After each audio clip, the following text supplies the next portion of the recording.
আসসালামু আলাইকুম বন্ধুরা, আশা করি সবাই সুস্থ আছেন। বন্ধুরা, এবার যুক্তরাষ্ট্রকে টার্গেট করে পাকিস্তান ক্ষেপণাস্ত্র বানাচ্ছে। যুক্তরাষ্ট্রের ভূখণ্ডে হামলার সক্ষমতা অর্জনের লক্ষ্যে পাকিস্তান দূরপাল্লার পারমাণবিক ক্ষেপণাস্ত্র তৈরিতে কাজ করছে, এমন আশঙ্কা প্রকাশ করেছে ওয়াশিংটন। ফরেন অ্যাফেয়ার্স ম্যাগাজিনে প্রকাশিত এক প্রতিবেদনে এই সম্ভাবনার উল্লেখ থাকায় বিষয়টি নিয়ে উদ্বিগ্ন হয়ে উঠেছে মার্কিন প্রশাসন। বিশ্ব রাজনীতির প্রতিটি বড় সংঘাতে যেভাবে যুক্তরাষ্ট্র জড়িয়ে পড়ছে, রাশিয়া ইউক্রেন যুদ্ধ, তাইওয়ান ইস্যু কিংবা ইসরায়েলের আগ্রাসন, তা দেখে অনেক দেশেই নিজেদের নিরাপত্তা নিয়ে নতুন করে ভাবতে শুরু করেছে। পাকিস্তানও এর ব্যতিক্রম নয়। অতীতে দেশটি কেবল ভারতকে সম্ভাব্য প্রতিপক্ষ হিসাবে ধরে কৌশল নির্ধারণ করলেও এবার যুক্তরাষ্ট্রকেও পরোক্ষভাবে প্রতিরোধ সক্ষমতার পরিসরে রাখছে বলে ধারণা মার্কিন গোয়েন্দাদের। মার্কিন গোয়েন্দা সূত্রের দাবি, পাকিস্তান এমন একটি আন্তঃমহাদেশীয় ব্যালিস্টিক ক্ষেপণাস্ত্র বা আইসিএম কর্মসূচিতে এগোচ্ছে যা 11,200 কিলোমিটার দূরের ওয়াশিংটন ডিসিতেও আঘাত হানতে সক্ষম হবে।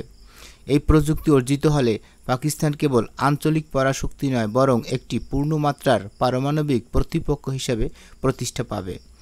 যদিও পাকিস্তান সরকার বরাবরই বলে আসছে তাদের পরমাণু ও ক্ষেপণাস্ত্র কর্মসূচি কেবল ভারতের হুমকি প্রতিরোধে ব্যবহৃত হয়, কিন্তু মার্কিন বিশ্লেষকদের মতে বর্তমান উন্নয়নের গতি ও প্রযুক্তি দেখে স্পষ্ট যে এই ব্যাখ্যার বাইরেও ইসলামাবাদ এর বৃহৎ কৌশলগত লক্ষ্য রয়েছে।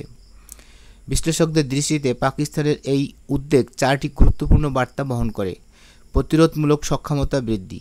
যুক্তরাষ্ট্র যেন ভবিষ্যতে পাকিস্তানের বিরুদ্ধে আগ্রাসী পদক্ষেপ নিতে না পারে সেজন্য প্রতিরোধ গড়ে তোলা। দক্ষিণ এশিয়ায় ভারসাম্য রক্ষা। ভারত পাকিস্তান যুদ্ধ পরিস্থিতিতে যুক্তরাষ্ট্র যাতে একতরফাভাবে ভারতের পক্ষে না দাঁড়ায় সেজন্য চাপ সৃষ্টি। নতুন প্রতিপক্ষের আবির্ভাব। উত্তর কোরিয়া ও ইরানের পর এবার পাকিস্তান ও যুক্তরাষ্ট্রের পারমাণবিক হুমকির তালিকায় যুক্ত হচ্ছে। চীন রাশিয়া ঘনিষ্ঠতা। পাকিস্তানের এই পদক্ষেপ পশ্চিমা জোটের উপর চাপ সৃষ্টি এবং চীন রাশিয়ার সঙ্গে কৌশলগত ঐক্য জোরদারের ইঙ্গিত বহন করে। 1998 সালে আনুষ্ঠানিকভাবে পারমাণবিক অস্ত্রধারী দেশ হিসেবে আত্মপ্রকাশ করে পাকিস্তান। বর্তমানে দেশটির হাতে রয়েছে প্রায় 165টি পারমাণবিক ওয়ারহেড। এসবের মধ্যে রয়েছে কৌশলগত ক্ষেপণাস্ত্র যা তাৎক্ষণিক যুদ্ধে ব্যবহারের জন্য তৈরি। উল্লেখ্য, পাকিস্তান এখনও পরমাণু বিস্ফোরণ নিষিদ্ধকরণ চুক্তিতে সিটিবিটি স্বাক্ষর করেনি। এবারে মার্কিন দৃষ্টিভঙ্গি সম্পর্কে বলবো।